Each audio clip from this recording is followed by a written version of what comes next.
Para inaugurar este espacio, a continuación, invitaremos a nuestra directora del Departamento de Pregrado, la profesora Leonora Almanet, a compartir unas palabras. Muchas gracias, Tomás.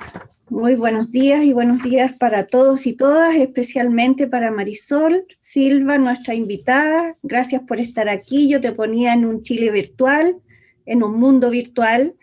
Estamos muy contentos de contar contigo hoy.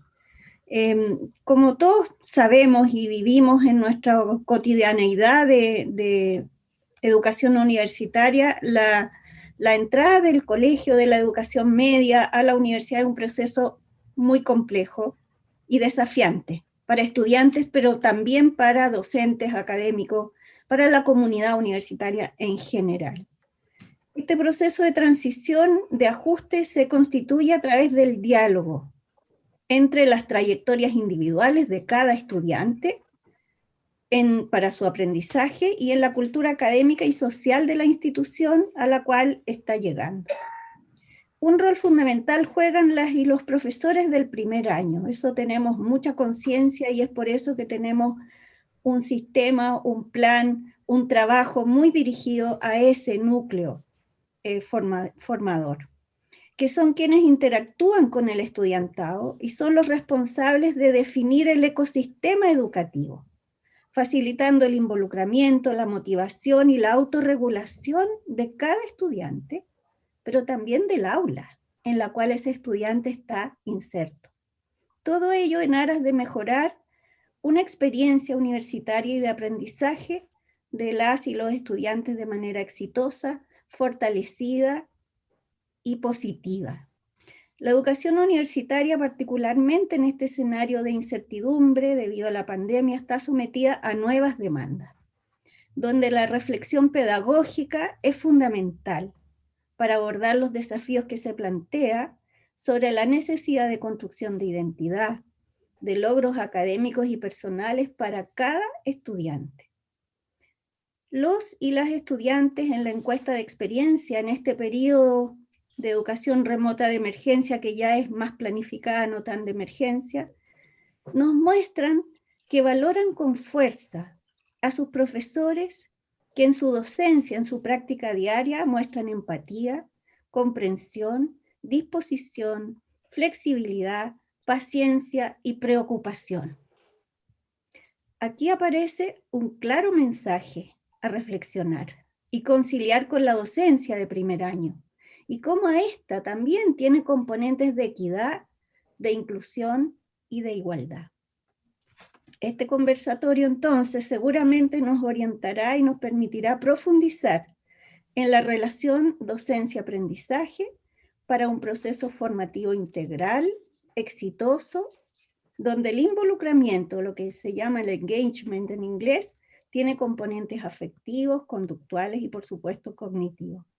Agradezco nuevamente a Marisol que esté con nosotros, comparta su experiencia y muy bienvenidos a todos y a todas a esta reflexión colectiva. Muchas gracias. Muchas gracias a ti, Leonor. En este conversatorio, titulado Relevancia del involucramiento del estudiantado de primer año en el quehacer docente, buscaremos reflexionar acerca de la importancia del involucramiento de las y los estudiantes de primer año para el logro de sus aprendizajes y su relación y los desafíos que supone para las prácticas docentes, especialmente para quienes la ejercen en este nivel educativo. Para dar inicio a esta conversación, quiero presentar a nuestra invitada, Marisol Silva Laya. La doctora Silva Laya es pedagoga y doctora en educación, directora de la División de Investigación y Posgrado de la Universidad Iberoamericana Ciudad de México, donde se desempeña también como investigadora y profesora de licenciatura y posgrado. Entre 2013 y 2018 dirigió el Instituto de Investigaciones para el Desarrollo de la Educación, INIDE, en la misma institución. Su investigación se enfoca en las líneas de equidad y justicia en educación, primer año universitario, calidad y evaluación de la educación y políticas de educación superior. Ha participado activamente en la deliberación sobre la política pública educativa y ha colaborado con organizaciones e instituciones orientadas al mejoramiento del desempeño del sistema educativo. Es integrante de la Junta Directiva de la Universidad Autónoma Metropolitana, forma parte del Consejo Mexicano de Investigación Educativa, y del International Advisory Board del National Resource Center for the First Year Experience and Students in Transition. En México, la doctora Silva Laya pertenece al Sistema Nacional de Investigadores en el nivel 2. Muy bienvenida, doctora.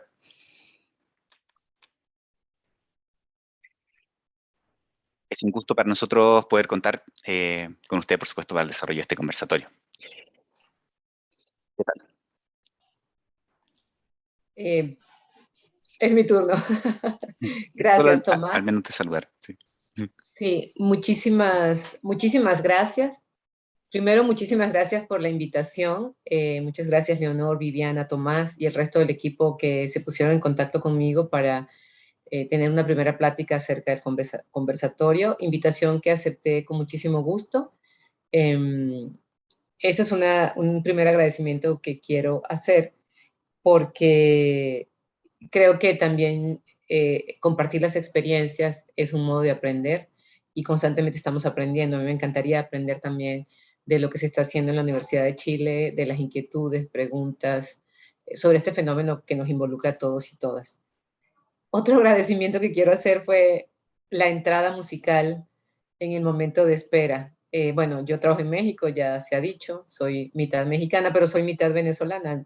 Nací en Venezuela, soy venezolana. En este momento estoy en Venezuela, regreso en menos de una semana, regreso a México.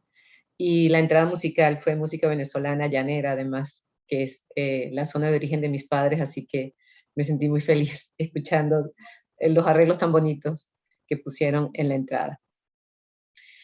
Bueno, ese sería mi saludo, agradecer, comparto lo que dice Leonor, han sido tiempos complicados, todavía no tenemos total certidumbre sobre nuestra actividad educativa, pero sí tenemos esperanza y la compartimos y la posibilidad de encontrarnos y seguir fortaleciendo redes, lazos y comunidad, yo creo que es fundamental y eso no se puede romper, así que doblemente gustosa de estar con ustedes aquí el día de hoy.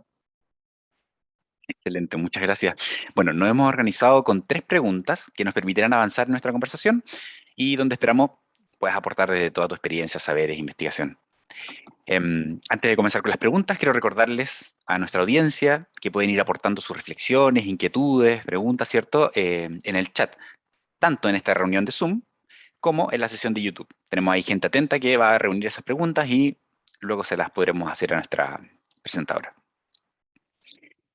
Bien, si les parece, entonces comencemos con la primera pregunta que abre este conversatorio, ¿cierto? Y para esto, Marisol, me gustaría preguntarte que nos expliques un poco qué se entiende por involucramiento estudiantil en educación superior y cuál es el rol que juega en la inclusión social y académica del estudiantado de primer año. Ya hacía alguna introducción, Leonor, y yo tomo digamos, esas breves palabras que utilizó en relación al involucramiento, que es el compromiso, ¿no? Que posteriormente se definió como el compromiso del estudiantado. Pero ¿por qué surge la necesidad, digamos, de poner conceptos a esta experiencia? Creo yo que es ahí donde vale la pena detenerse un poquito para pensar por qué se empezó a trabajar sobre esto y a poner, digamos, a conceptualizar este tipo de experiencias. Los orígenes son las preocupaciones básicamente por el abandono, que en algún momento se ha llamado deserción y que, bueno, ahora cuestionamos mucho el término por la propia experiencia y la culpabilización que sufren el estudiantado cuando se denomina deserción o desertor. Pero surge en Estados Unidos prácticamente a mediados del siglo pasado, cuando experimentan la masificación y empiezan a notar que muchos estudiantes abandonan, que no logran tener trayectorias exitosas. Entonces se da una corriente muy fuerte de estudio en torno a experiencias, abandono, eficacia escolar que ocurre con los procesos universitarios. Porque bueno, todavía en algunos sectores, en algunas regiones, seguimos pensando que basta con abrir la puerta, los estudiantes llegan y ya, bueno, digamos desde el punto de vista de política educativa, se cumple con la aspiración social de tener un título universitario. Y bueno, una vez que se masifica la educación, por lo menos en este referente, que es un referente, digamos, importante, en Estados Unidos se logra esa masificación, empiezan a ver que no es tan sencillo y que los estudiantes empiezan a abandonar. Y entonces, como decía, se gesta una corriente fuerte de investigación sobre la educación superior y sobre el abandono, o en ese momento la deserción. Y empieza a notarse que hay algunos factores que no son solamente atribuibles, digamos, a un estado psicológico o cognitivo del estudiante, porque inicialmente lo que se pensaba era, bueno, el estudiante no está capacitado para sacar adelante estudios universitarios, por eso tiene que abandonar, no puede con la carga, etc. Poco a poco se va complejizando la comprensión de un fenómeno y se empieza a notar que no son solamente variables psicológicas, sino que hay variables sociales y sobre todo en este caso, porque las variables sociales de alguna manera estaban involucradas, estudiantes que provienen de contextos vulnerables, de niveles socioeconómicos bajos, tenían menos oportunidades de ser exitosos en la educación universitaria, en todos lados. El informe Coleman a mediados de los 60, a finales de los 60 también indica que aprendían menos los estudiantes en primaria que provenían de niveles socioeconómicos bajos. Entonces ya eso se ha venido trabajando desde la corriente de teorías de la reproducción, donde se sabía que el nivel socioeconómico influye, y digamos no era tan extraño. Pero en ese momento, a partir de los estudios que hace Tinto, Pascarella, Terenzini, Astin, por mencionar, digamos, los exponentes de esta corriente de estudios, empiezan a notar que no son solamente variables psicológicas, variables socioeconómicas, variables económicas propiamente, sino que hay variables institucionales que entran en juego para definir, para modificar, para facilitar la trayectoria. Y entonces se empieza a hablar justamente de temas de trayectoria para analizar desde el ingreso a la universidad hasta el egreso, que es lo que todos queremos que ocurra, que haya un egreso exitoso, que se cumplan los objetivos, etc. Y entonces, en lo que tiene que ver con los estudios en relación con los propios estudiantes, empiezan a determinar que, claro, en la medida que un estudiante está comprometido o está involucrado en la universidad, inicialmente se hablaba mucho de involucramiento, luego, como bien lo señalaba Leonor también, de compromiso, es más probable que el estudiante se mantenga en la universidad y concluya exitosamente. Entonces empieza a dar cuenta que el compromiso es fundamental. Pero no solamente esto, entonces, ¿cómo empiezan a estudiar el compromiso? El compromiso lo empiezan a estudiar un poco con variables cualitativas y cuantitativas. Es la energía y el tiempo, así lo describía, lo definía Astin, es la energía y el tiempo que los estudiantes dedican a la vida universitaria, a estar en la universidad, el empeño que le ponen a sacar adelante el trabajo universitario. Más adelante, además de estos conceptos que ya hemos hablado, de involucramiento, compromiso, que tiene, por supuesto, una base fundamental también de motivación, y una motivación que se ve reforzada no solamente como con este, digamos, objetivo ideal que pueden tener los estudiantes, las estudiantes al ingresar a la universidad, sino que se ve reforzada por la experiencia interna, y de eso lo haré un poquitito más adelante. Pero refiriéndome a la parte conceptual, hay un autor que también me gusta mucho, me ha ayudado a entender el proceso, Johnston, un autor australiano, que habla del empoderamiento, que no solamente es el asunto de involucrarse, de motivarse, de dedicar el tiempo, de cumplir responsablemente con las actividades implicadas en los estudios universitarios, sino también este tema de empoderamiento que es sentir, y él lo pone específicamente el empoderamiento en relación con la capacidad de aprender, sentir que tienes tú el control sobre tu propio aprendizaje. Y a mí esto me pareció muy revelador porque en nuestros contextos en América Latina, el tema del poder y del ejercicio del poder en todas nuestras instituciones, pero también en las instituciones educativas, es un tema donde hay una autoridad que es la que manda, controla, decide, y hay, digamos, un sujeto pasivo que tiene que acatar. No hay, digamos, una relación recíproca, corresponsable, y lo que quiere señalar este autor, que por eso me pareció muy interesante, es que también hay un tema de empoderamiento en el que el estudiante no se siente solamente receptor de normatividades o receptor de información o posiblemente de conocimiento, sino que también tiene la capacidad, digamos, de autorregulación, de definición de procesos de aprendizaje, de dinámicas, de selección, de participar.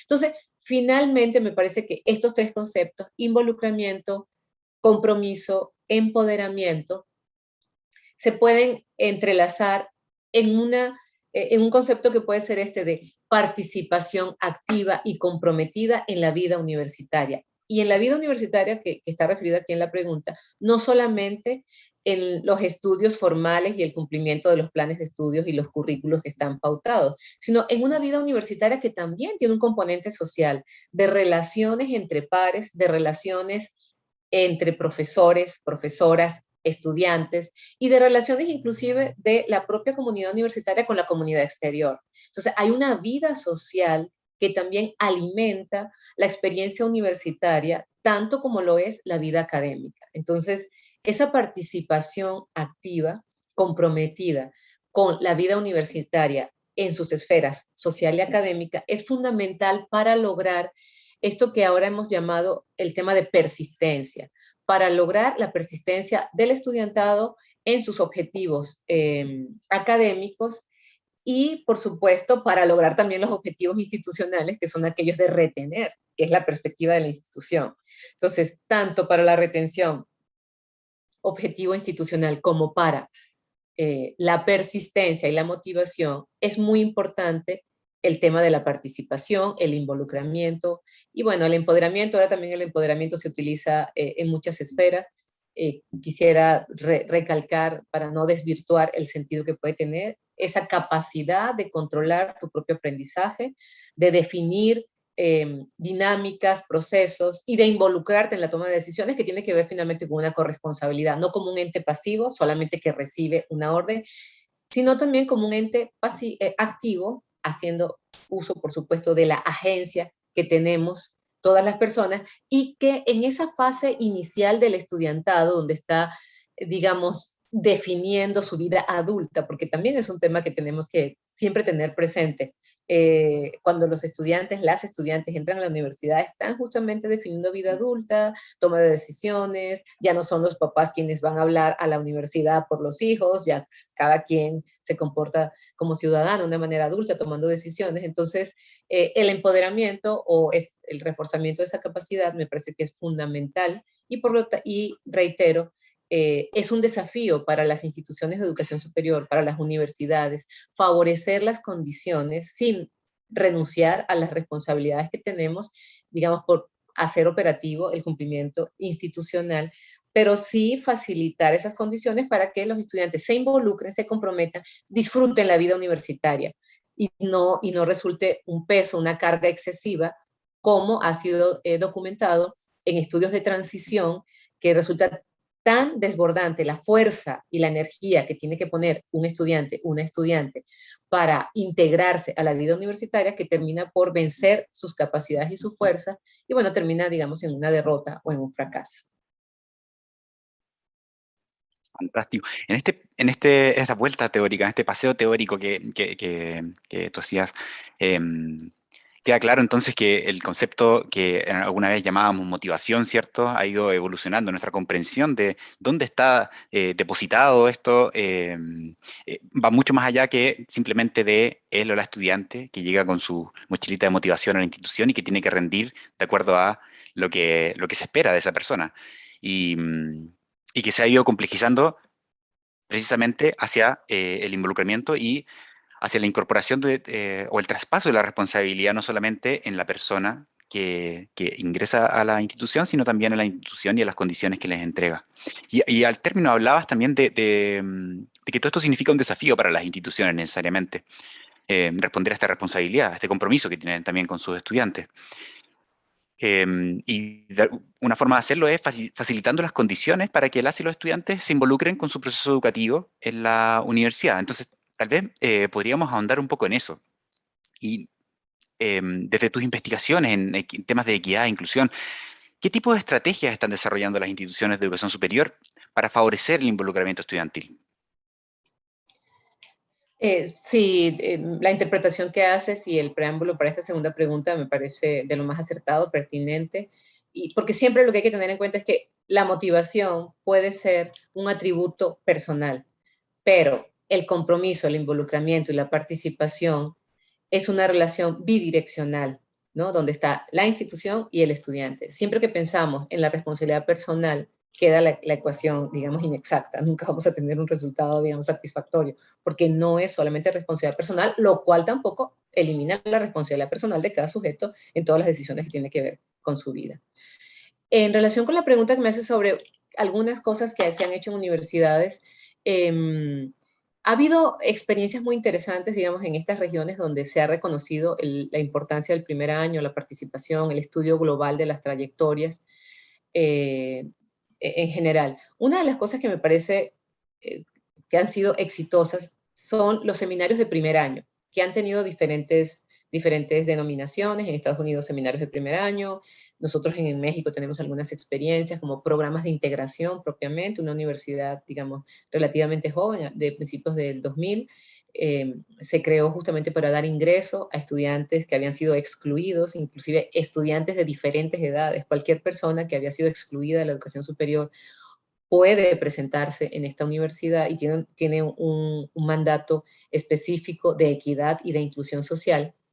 Y entonces desarrollaron el primer semestre todo un programa de integración justamente para conocer las dinámicas universitarias, porque un poco lo que decía al inicio, lo decía al final de mi primera intervención, hay un tema de transición y hay un tema de desconocimientos de contextos institucionales. Es completamente diferente la dinámica estudiantil en bachillerato o en estudios de media superior y lo que ocurre cuando llegas a la universidad. Entonces, lógicamente se necesita ese periodo de integración, que también pasa por un periodo de adaptación, pero también de reconocimiento.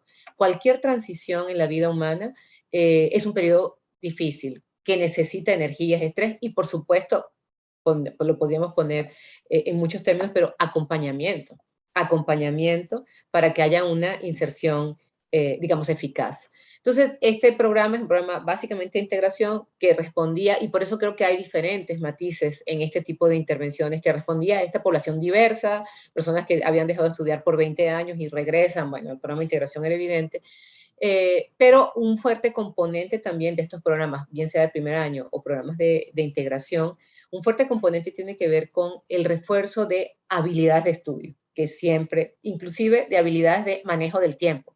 Se ha demostrado que el manejo del tiempo, justamente para favorecer esto que decíamos del empoderamiento, del control del propio aprendizaje o de aprendizaje autorregulado, manejos de hábitos de estudio, manejos de tiempo, conocimiento de las diferentes áreas de la universidad, de los procesos administrativos de la universidad y en general de lo que ofrece la vida universitaria más allá del salón de clases o del aula o más allá de un plan de estudio específico. Entonces, ese ha sido uno de las estrategias, de los dispositivos que se han implementado, que me parece que son necesarios, que son pertinentes. En Australia, que también tienen un fuerte programa de primer año, han desarrollado lo que ellos le llaman programas habilitadores. Y estos programas habilitadores, además de estas cosas que ya mencionaban, le ponen una fuerte carga a la dimensión emocional y afectiva del aprendizaje. Entonces, la idea es que no se sienta una carga demasiado pesada, sino que también se desarrollen las condiciones emocionales, las competencias y las habilidades socioemocionales para resolver los problemas que se van presentando a lo largo de la vida universitaria, y finalmente de lo que se trata es de disfrutar la vida universitaria. Entonces, también programas habilitadores con este componente muy centrado en la ética del cuidado y en las habilidades socioemocionales. Otros programas que ya son más focalizados, que también me parece que han sido buenas prácticas, tiene que ver con la alfabetización académica y concretamente con la adquisición de habilidades discursivas y de pensamiento crítico, el manejo del lenguaje académico. ¿Y por qué esto ha resultado ser tan necesario y tan pertinente? Porque, bueno, sabemos que en muchos de nuestros países, nuestros estudiantes egresados de media superior acarrean, digamos, dificultades en el manejo de la escritura académica, de la comprensión de lectura. Las propias pruebas PISA, por ejemplo, nos dan datos sobre esta realidad, ¿no? De las dificultades que tenemos en torno a la lectura y a la escritura, que son fundamentales en la vida académica. Ahora, la alfabetización académica forma parte también de este proceso de integración, de esta habilitación del estudiantado para sacar adelante de la mejor manera una educación, los desempeños en educación superior.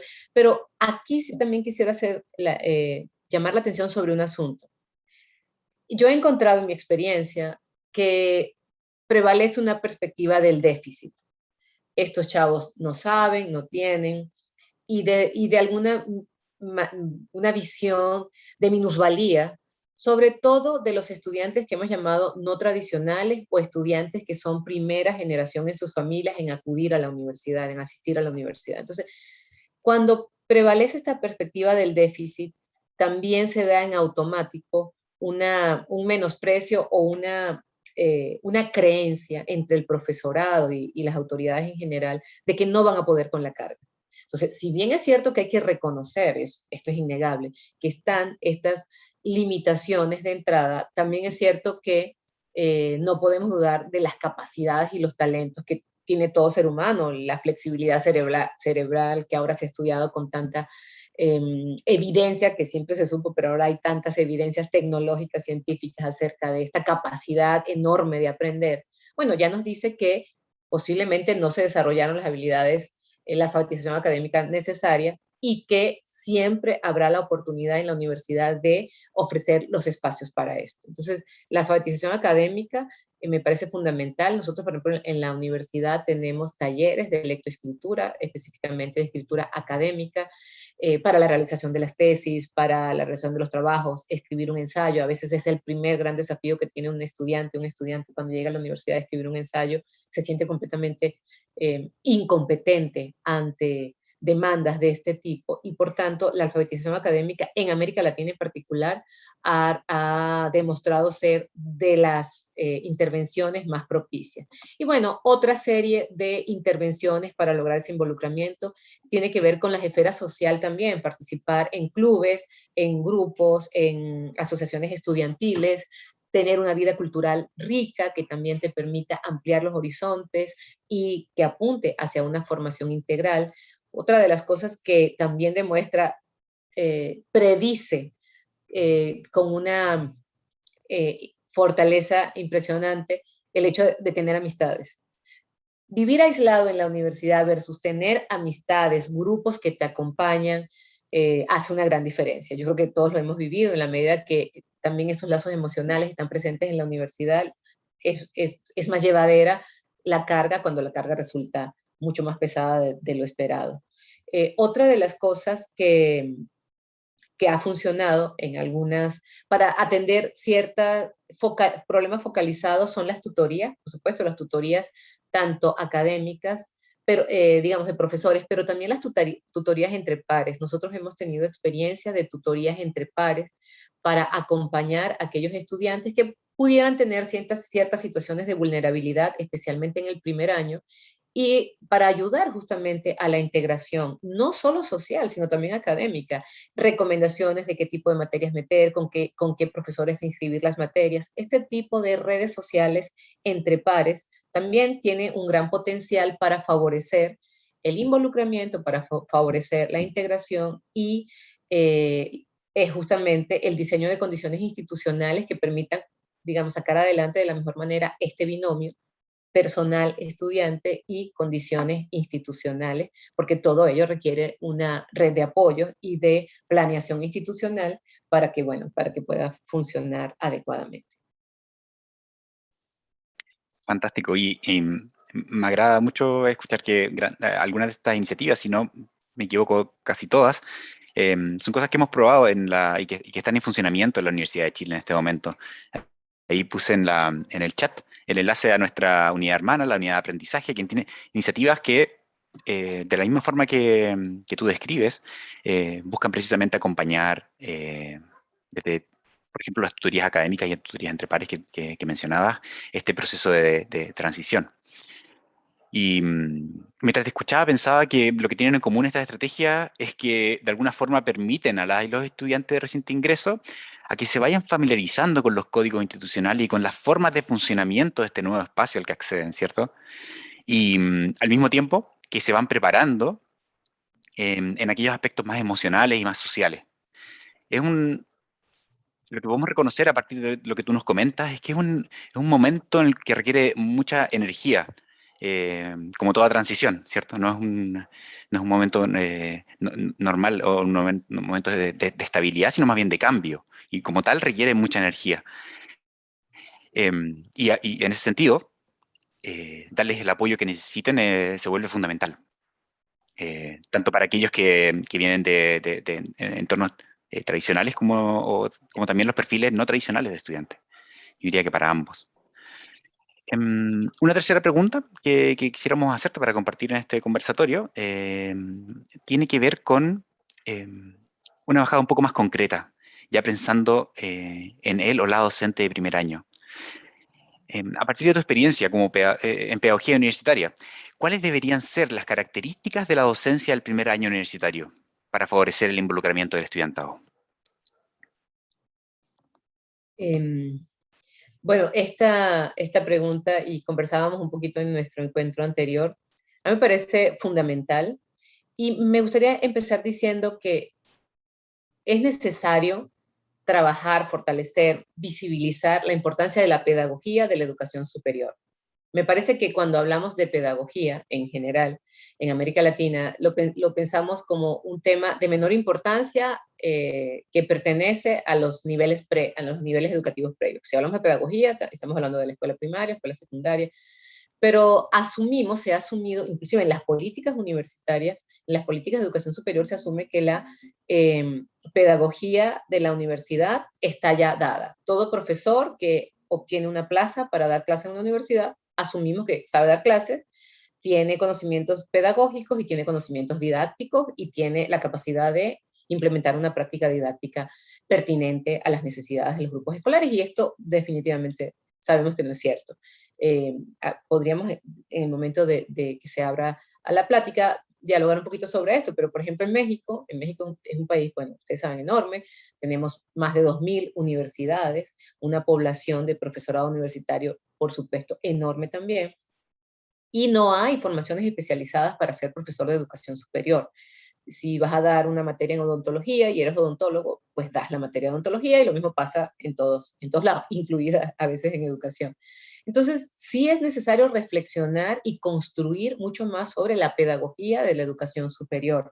Y la pregunta esta tercera pregunta del conversatorio que propone Tomás, es justamente, ¿habrá una pedagogía particular para el primer año universitario? Yo creo que sí hay algunos rasgos distintivos para el primer año universitario. Pero bueno, se comparte, por supuesto, la pedagogía de la educación superior en general. Voy a decir una cosa que seguramente ustedes la tienen más que trabajada, pero yo creo que es un punto de origen.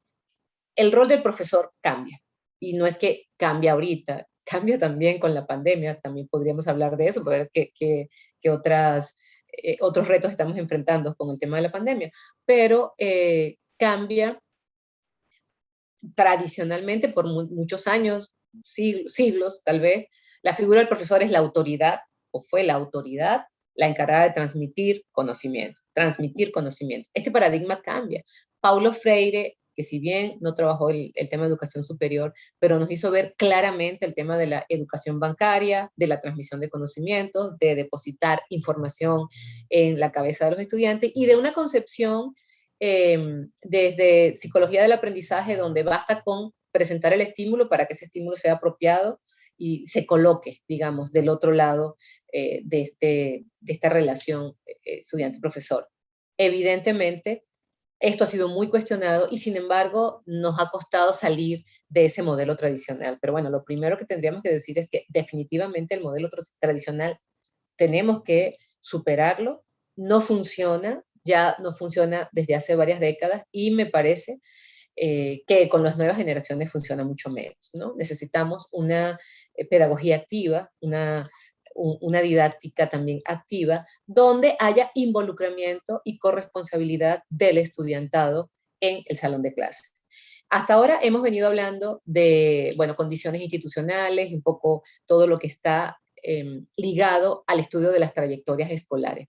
Pero, y por mucho tiempo se pensó que para disminuir el abandono vamos a dar cursos extracurriculares, para disminuir o abatir la deserción vamos a dar clases remediales, etc. También los estudios de este mismo grupo de estudiosos americanos de los que ya hacía referencia, empiezan a darse cuenta que todo esto es importante, es necesario, pero no es suficiente, porque realmente el corazón del asunto está en la relación pedagógica, en el aula, no pensada en cuatro paredes, sino en el aula, en el hecho educativo, que en la medida que es motivante, es participativa, está centrada en el aprendizaje más que en la enseñanza, demuestra ser el factor más determinante para la persistencia y para la retención. Es decir, podemos poner, bueno, hermosos equipos de básquetbol, de fútbol, etcétera, y eso va a estar padrísimo, van a estar felices los chavos, las chavas haciendo este tipo, grupos culturales, dancísticos, etcétera. Pero realmente, en la medida que te sientes comprometido con tu propio aprendizaje, que sientes que estás aprendiendo, que tu formación profesional tiene sentido, entonces es un motor muy potente. Entonces sí es muy importante la pedagogía de la educación superior, sí es muy importante la pedagogía centrada en el estudiante, de esto ya venimos hablando desde Rogers en adelante, pero sí, la educación centrada en el estudiante, y esto es centrada en el aprendizaje del estudiante. En la medida que los profesores, las profesoras universitarias, nos sentimos responsables del aprendizaje, creo que es cuando va a cambiar realmente el paradigma, porque por ahora sigue prevaleciendo, y de eso también podemos hablar en el momento que llegue el momento del diálogo, seguimos pensando que nosotros tenemos que preparar nuestra clase y dictar la materia y procurar una buena enseñanza, que eso está bien, pero esa buena enseñanza o esa enseñanza va a ser tal y va a ser buena siempre y cuando está centrada en la búsqueda del aprendizaje. ¿No? Yo di mi clase, lo preparé, estos chavos no entienden, cada día vienen peor preparados de bachillerato, no saben escribir, no saben sumar, no saben operaciones aritméticas básicas. Yo sé que esas quejas las tenemos todos y todas, o sea, eso es un hecho. Y sin embargo, tenemos que hacernos responsables en la medida que también los estudiantes lo hacen, de promover el aprendizaje. Entonces, primera cosa, yo creo que hay que centrarse en el aprendizaje. Segundo, hay que abandonar la idea de un estudiante estándar. Los perfiles estudiantiles se van diversificando desde aquellos perfiles tradicionales herederos que decía Bourdieu acerca de estos estudiantes que ya tienen un alto capital cultural, llegan a la universidad, etcétera. Hoy no todos son así. La masificación educativa, que ha tenido su lado muy positivo en términos de democratización del acceso a la educación superior, también ha venido aparejada de una diversificación de perfiles estudiantiles y ha traído como consecuencia desigualdad educativa. Y resulta muy paradójico, muchos autores lo señalan así y bueno, lo constatamos. Trae la masificación educativa, cuando se pensaba que iba a ser, digamos, el cumplimiento del derecho a la educación para todo el mundo, entrañó desigualdad educativa, porque en esa carrera, digamos, por la educación, los que ya venían mejor habilitados, estos herederos, o los perfiles cercanos a los herederos, pues muy bien, iban caminando de manera muy eficiente. Pero los que traían rezagos en sus aprendizajes, los que son primera generación de sus familias en ir a la universidad, no tenían la misma habilitación y por lo tanto se genera la desigualdad. Entonces, hay que entender que hay diferentes perfiles y entonces tenemos que, es difícil, pero tener la capacidad de reconocer esas diversidades y favorecer el aprendizaje entre todos y todas. Eso es una cosa que me parece importante y es muy importante en el primer año, porque en el primer año es la puerta de entrada a la universidad. Considerar todas estas condiciones que hemos venido hablando a lo largo de esta casi hora, es lo que a mí me encanta una frase, bueno, Tinto sentó muchas bases para el estudio de este campo de trayectorias, estudiantes, etc. Y decía, para hacer que la puerta abierta a la educación superior no se convierta en una puerta giratoria, porque claro, entras, no te gusta, no te hallas, no te adaptas y vuelves a salir. Entonces, hacer que esa puerta no sea giratoria es una responsabilidad enorme, especialmente en el primer año. Y por lo tanto, de los profesores del primer año, que tenemos que ser conscientes de la situación que estamos viviendo y también, digamos, actualizarnos contemporáneamente con estas nuevas realidades. Entonces, eso es otro de los puntos. Y yo creo que también tenemos que procurar fomentar el aprendizaje profundo. Es verdad que en nuestros sistemas educativos, que todavía padecemos un tema de baja calidad académica, seguimos muy instalados en los aprendizajes superficiales que terminan cuando das un examen, aprendiste de memoria, eso sigue ocurriendo. Tenemos que ir también habilitando a nuestros estudiantes desde el primer año a entender que la labor intelectual exige pensamiento crítico, comprensión, habilidades de este tipo, en la medida que verdaderamente en un primer año universitario somos capaces de fomentar el pensamiento crítico, la comprensión, la apropiación, no solamente la adquisición automática, en todas las materias, en lo que sea, en matemáticas, cálculo, filosofía, etcétera, en física, pedagogía. Esa apropiación. Es verdad que no todos tenemos las mismas afinidades disciplinares, pero sí en la medida de lo posible desarrollar el interés y el compromiso en la formación intelectual de nuestros estudiantes y eso en el primer año me parece que es fundamental. Entonces, educación centrada en el aprendizaje, pedagogía centrada en el aprendizaje, pedagogías críticas, fomento del aprendizaje profundo, la pedagogía crítica que va mucho a través del diálogo, no solamente adquirir pasivamente cierto volumen de información, sino tener la capacidad de interpretar, preguntarse, la capacidad de explorar, cuestionar, construir.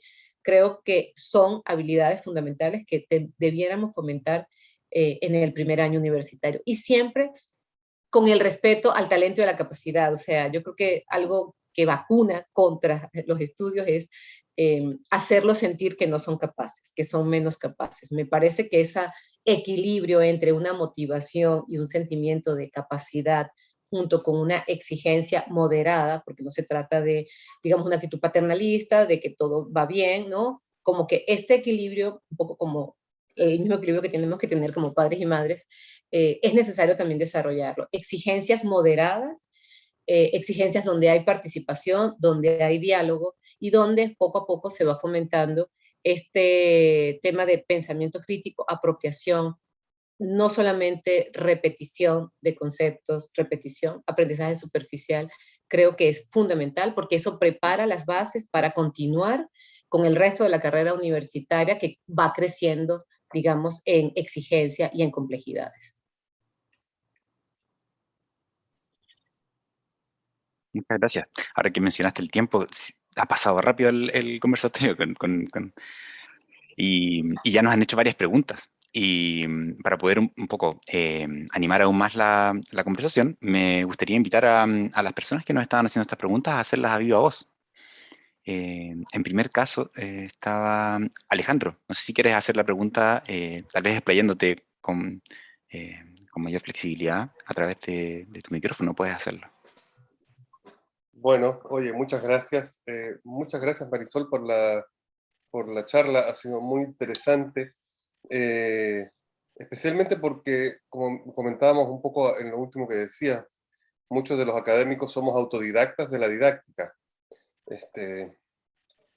Pero una cosa que a mí me ha marcado un poco a fuego durante los últimos tiempos, en este tiempo de pandemia, es el grado de copia que hemos encontrado entre nuestros estudiantes, que es una cosa que sabíamos que se copiaban, sabíamos que teníamos que separarlos a la hora de las pruebas, que teníamos que ponerlos con cierto grado de distancia y hacer una prueba que fuera un poquito distinta que la otra, pero ya esta cosa de hacer redes de WhatsApp y hacer estrategias ultra elaboradas para copiarse, en que uno ya directamente hace preguntas que requieran que la persona exprese algo propio y uno se esfuerza en que la pregunta no sea una pregunta de alternativa, sino que requiera un desarrollo, un pensamiento, y te das cuenta que se copian hasta el nombre, o sea, que ni siquiera se detienen a pensar de que uno les está preguntando algo distinto que a su compañero o compañera,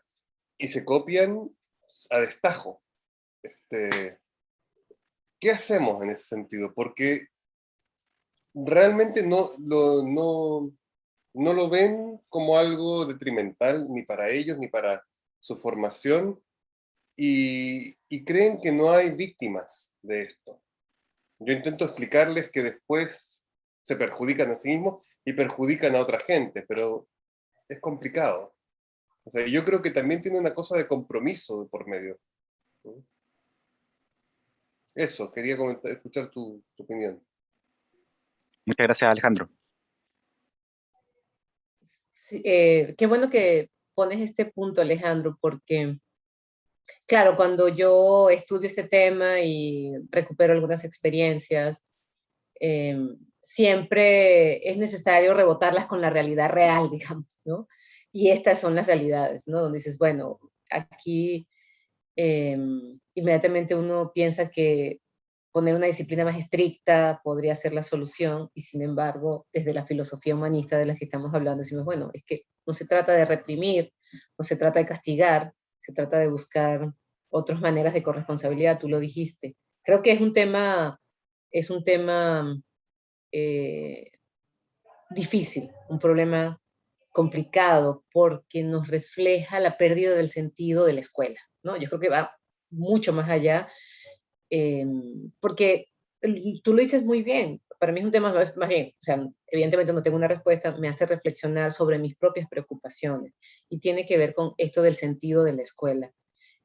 Si copio, me da lo mismo; si no copio, es para qué, esto para qué sirve. Lo que tengo que hacer es cumplir el requisito de estar aquí, y bueno, mientras más rápido, mejor, ¿no? Hay una cierta pérdida de pertinencia, y frente a eso, entonces, claro, las estrategias tendrían que ser más globales, más profundas, más integrales, sobre recuperar el sentido de la formación, ¿no? El sentido de la responsabilidad, el sentido de la formación, el tema ético, que tendría que atravesar todo el comportamiento en general, pero hablando de ética y honestidad académica, que también tiene que ver con una actitud frente a la vida. Me parece que por ahí tendríamos que empezar a construir, y juntos, no sé, quienes hayan tenido mejores experiencias, poder ponerlas en diálogo y ensayar soluciones, pero creo que, o sea, creo que las soluciones tendrían que ser buscadas en este asunto de recuperar el entusiasmo, lo que significa la educación, que me parece que, bueno, lo perdemos poco a poco. No sé si compartas un poco esto que digo, porque creo que va por ahí, como que buscar la vía fácil, ¿no? No sé si también tengan otro tipo de experiencias en este sentido. Yo lo he vivido en doctorado. A veces es por desconocimiento. Ay, es que no sabía. Bueno, trato de ser comprensiva, aunque con los años me he vuelto cada vez más estricta en ese tipo de cosas, porque digo, bueno, no se puede desconocer en el medio académico a nivel de doctorado, que no puede, bueno, no, en mi doctorado me pasaba en maestría, que copiaste el párrafo completo y bueno, de textos que ya todo el mundo domina.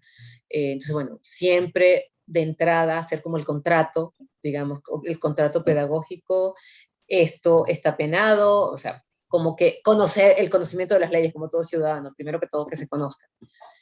Y eso es una parte formal, es una respuesta muy formal y operativa. Estas son las condiciones, vamos a firmarlos, construyamos entre todos cuáles son las consecuencias. Creo que el diálogo para la construcción de ese contrato pedagógico sigue siendo válido, así desde Freinet, que lo ponía hace muchos años, pero me parece que distribuye las responsabilidades, ¿no? Y no te sientes solamente como víctima, tu estudiante, porque te dijeron que estás reprobado porque copiaste. Bueno, el contrato pedagógico, pero paralelamente creo que tenemos que pensar mucho en devolver la pertinencia a la educación, el sentido de la formación para los estudiantes, el sentido de la educación. Creo que ahí tenemos un reto, que me queda muy claro en función de lo que dices ahora.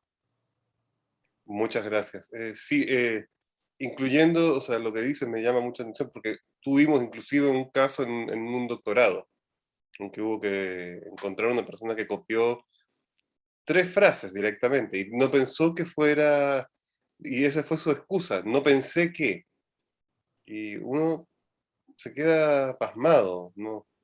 Pero ese por último es un caso de una persona, pero lo que hemos visto son directamente redes de gente que se copia descaradamente utilizando ya recursos tecnológicos estudiados Por para supuesto. hacerlo. Entonces, o sea, si pusieran ese grado de esfuerzo en la prueba, uno se preguntaría cómo les iría. Y eso es lo que uno busca, que haga, que se entusiasmen para eso. En fin, ya no le robo más tiempo al resto de la gente. Muchísimas gracias. Gracias, Alejandro. Teníamos también comentarios de René Larenas. No sé si René quieres participar con tu voz. Si es que lo permite, muchas gracias. Yo simplemente agradecer y voy a prender la cámara, disculpen, a modo de respeto a las Por favor, presentadoras. adelante. Muchas gracias. Más que una pregunta, profesora, primero agradecer su presencia acá, el tiempo que nos dedica y también, digamos, las reflexiones que nos releva y que también nos encarga hacer, que creo que es mucho más importante que cualquier, probablemente, que cualquier escrito con el que yo me pueda relacionar. Me parece que la reflexión encarnada es mucho más importante que los escritos. Si yo leyera un escrito suyo, quizá perdería esta reflexión que estamos teniendo ahora en parte, ¿no? No estoy diciendo que los escritos no tengan valor alguno, lo tienen, por supuesto, pero prefiero estas instancias que para mí son mucho más valiosas. Así que yo le agradezco desde ese punto de vista. Con respecto al comentario, era simplemente, yo vengo de una disciplina que es quizá un poquito desconocida para el público general, para la universidad no tanto, que sería la lingüística. Em, yo de formación soy lingüista y pedagogo, entonces tengo esta doble formación como por un lado esto académico, ¿no es cierto?, que es que es muy estricto, muy riguroso, que es de la lingüística, y por otro lado también hay una disciplina estricta y rigurosa que es la pedagogía, que también involucra muchas otras cosas más que tienen que ver con, por ejemplo, si es que la memoria no me traiciona, tiene que ver, por ejemplo, con valores que son mucho más blandos como la empatía, como la sociocaracterización de la y el estudiante, etcétera, etcétera. Entonces convivo en esta quizás aparente choque de realidades, digamos, desde el punto de vista más o menos de la pedagogía. Por lo tanto, a lo que solamente me quería hacer referencia es que yo soy profesor de inglés, estoy haciendo algo muy muy específico. Hacemos digamos clases del departamento de pregrado, por supuesto, hacemos clases en distintas unidades académicas, y eso a nosotros nos provee de una, digamos, de una heterogeneidad exquisita. Conocemos a muchos estudiantes de muchas disciplinas. Solamente querer decir que nosotros como profes de inglés, por ejemplo, somos la carta de presentación en muchos casos, como lo decía en el comentario, digamos, de la universidad. Esto define de alguna manera cómo el estudiante, desde mi punto de vista muy personal y desde mi experiencia en la enseñanza, va a definir cómo se va a relacionar con esta disciplina de alguna manera. No completamente, pero sí de alguna manera. Por lo tanto, de alguna manera también los estudiantes vienen, como se dice popularmente, y me gustaría también eliminar esta metáfora, pero tienen comportamiento como de liceo. Esta metáfora es muy poco, muy, digamos, es poco, ayuda poco, digamos, a describir la realidad digamos, del estudiante de primer año. Por ejemplo, este comportamiento de liceo es lo que digamos, caemos muchos colegas diciendo esta copia, ¿no es cierto?, esta deshonestidad académica, o que de repente digamos, cayendo un poquito como en los lugares comunes de pedir un poquito más de prórroga de plazo, ¿no es cierto, profesor? Yo sé que están puestas las notas, pero yo tengo este problema, por favor, ¿me puede correr un poquito más la prueba? Todos estos, digamos, todas estas instancias me parecen que son claves para sistematizar, digamos, un pensamiento a futuro que nos puede ayudar a entender por qué él o la estudiante o la persona se comporta de esta manera.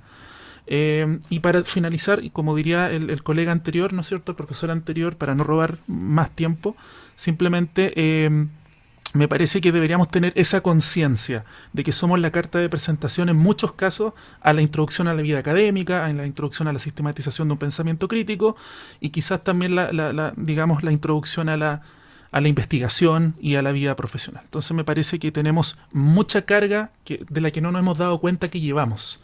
Y quizás hoy día sería una muy buena instancia para darnos cuenta de que tenemos, más que una carga, quizás no tomarlo como carga, pero una responsabilidad muy, muy bonita y tremenda al mismo tiempo. Muchas gracias, disculpe el tiempo que me tomé con este comentario. Gracias, René. No, yo creo que lo dices muy bien. Ser la carta de presentación es una responsabilidad enorme. Y como cerrabas tu participación diciendo, bueno, también es un desafío muy bonito que tenemos que aceptarlo, digamos, con entusiasmo, con actitud también científica para experimentar, ensayar, ver qué nos funciona, no instalarnos en una sola manera. Y sobre todo me parece una cosa que es súper importante, trabajar en equipo, en academias, por colectivos, porque el trabajo del profesor de manera aislada también es muy triste. Y yo creo que no se fortalece, pues podemos fortalecernos con lo que todos estamos aprendiendo día a día. Yo creo que el trabajo también colegiado de profesores y profesoras ayuda a entender mejor la realidad y a ensayar mejores respuestas. Sí, teníamos también la mano levantada Isabel Noemí. Te quería invitar a que nos comentara. Te puedes desmutear nomás. Gracias. Yo, profesora Silva, soy académica de la Facultad de Medicina de la Universidad de Chile. Hago clase en pregrado y en posgrado.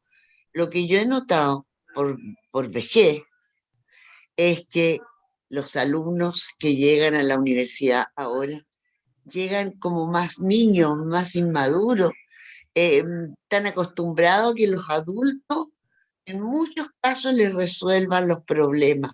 Yo creo que, y es culpa no del alumno, a mi juicio, es culpa de que el adulto responsable le ha facilitado la vida en muchos casos.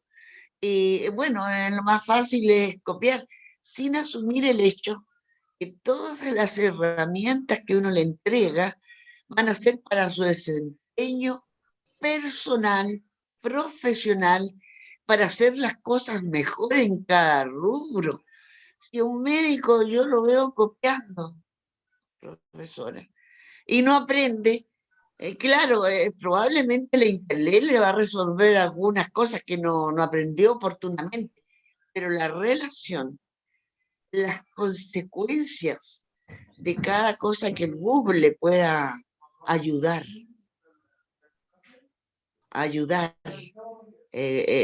no les va a resolver todas las consecuencias, las conclusiones, las conductas frente a tal o cual caso personalizado. Entonces, aquí hay un tema a mi juicio, de madurez. ¿Ah? Que uno puede ayudar al alumno, si el alumno no, si estos chiquillos son muy inteligentes, pero lo importante es que no quede la sensación, voy a engañar al profesor. No, al profesor no se le engaña, se engaña a uno a sí mismo. Y eso es el tema que hay que tratar de hacerlos ver. Y yo lo hago ver. Mis alumnos en nutrición, en pregrado, claro, al principio, qué entretenido. Esta vieja la vamos a hacer tonta.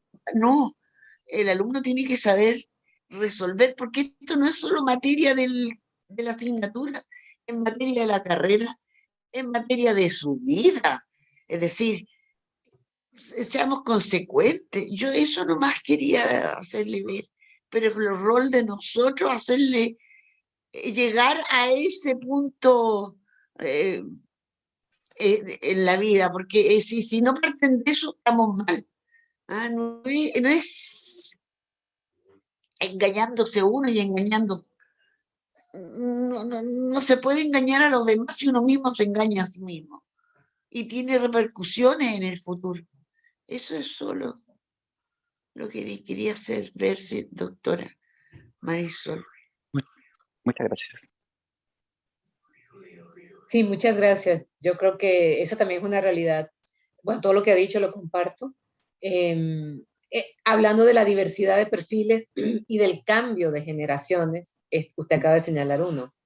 No es lo mismo, bueno, yo me acuerdo, yo entré a la universidad a los 18 años, y yo veo ahora a mis estudiantes de 18 años y digo, pues sí, son niños, ¿no? Todavía en este asunto que ya se ha trabajado de una adolescencia que se ha alargado, que se ha postergado, cuando están entrando a la universidad, que tienen 17 o 18 años, pues apenas están, digamos, empezando tal vez a transitar hacia una vida adulta, y hay que acompañarlos también en ese proceso. Nos toca en la universidad, tal vez lo que antes le tocaba a la educación media nos está tocando en parte, en una buena parte a nosotros, particularmente en el primer año, ¿no?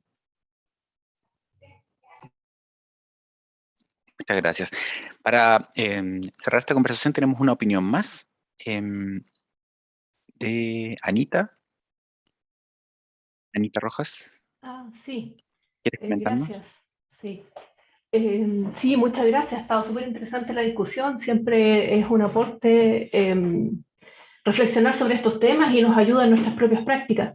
Yo, un poco en el contexto de la pregunta de Alejandro sobre la copia, una de las cosas que he hecho este semestre, el que pasó, digamos, y siento que funcionó un poco bien, es repetidamente reflexionar con ellos cada cierto tiempo sobre un poco lo que decía la profesora de medicina también, atesorar su propia identidad.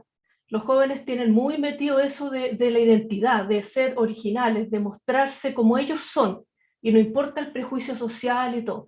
Entonces yo he llevado esa discusión a la práctica de la identidad y de atesorar su originalidad, porque afortunadamente hago clase a científicos, futuros científicos, y he apelado mucho a eso. O sea, si voy a fracasar, es mi fracaso, es mío.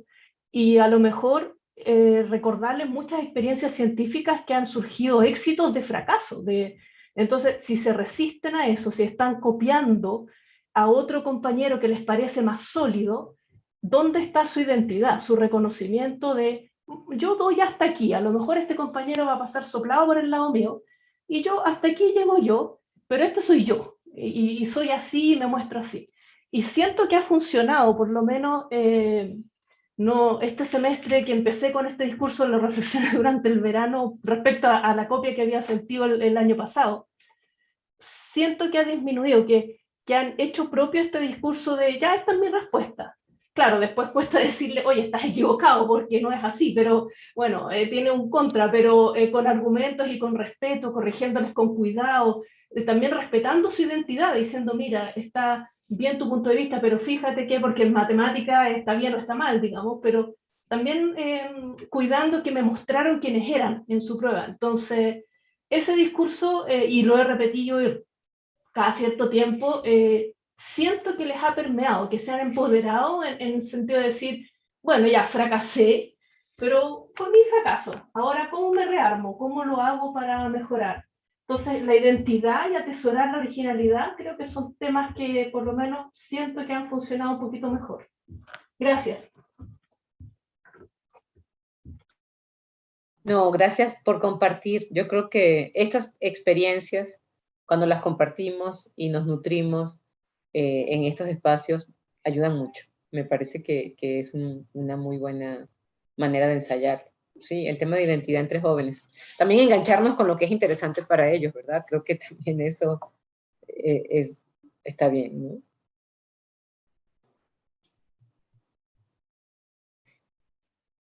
Bien, con esta última intervención, entonces, vamos a ir cerrando la actividad de hoy. Solo para, como algunas palabras de cierre, todo lo que conversamos en esta actividad parte de la base que nuestra comprensión de la forma en que aprenden las y los estudiantes ha ido evolucionando, ¿cierto? Desde meros receptores de conocimiento a agentes activos que, al igual que cada una de nosotros, observa el mundo y le da sentido a partir de su aprendizaje y experiencias previas, y como decían justo en esta última intervención, también teñido por su propia identidad. Para que efectivamente puedan ejercer este rol de agentes activos en su aprendizaje, se vuelve entonces fundamental renegociar la relación entre la institución y todos quienes formamos parte de ella, ¿cierto? Desde nuestros distintos roles, y quienes vienen entrando a la universidad. Como comentamos hace un momento, el primer año es un periodo de cambio, y como tal es demandante tanto en el ámbito emocional como en el ámbito social, y por lo tanto cualquier ayuda, cualquier apoyo que puedan recibir los estudiantes de reciente ingreso en este momento se vuelve más que fundamental, se vuelve imprescindible. Entonces, a lo largo de nuestra conversación, Marisol, nos has dado pistas a través de la revisión de estos conceptos, tales como involucramiento y compromiso estudiantil, y hemos tenido algunas luces respecto a lo que tenemos que hacer, cada uno dentro de esta institución, desde nuestros propios roles. Sí, y sumándome un poco a las palabras que al inicio del conversatorio mencionaba nuestra directora, al final esto se construye a través del diálogo de la cultura de él o la estudiante, ¿cierto? Y la institución en la cual se está insertando.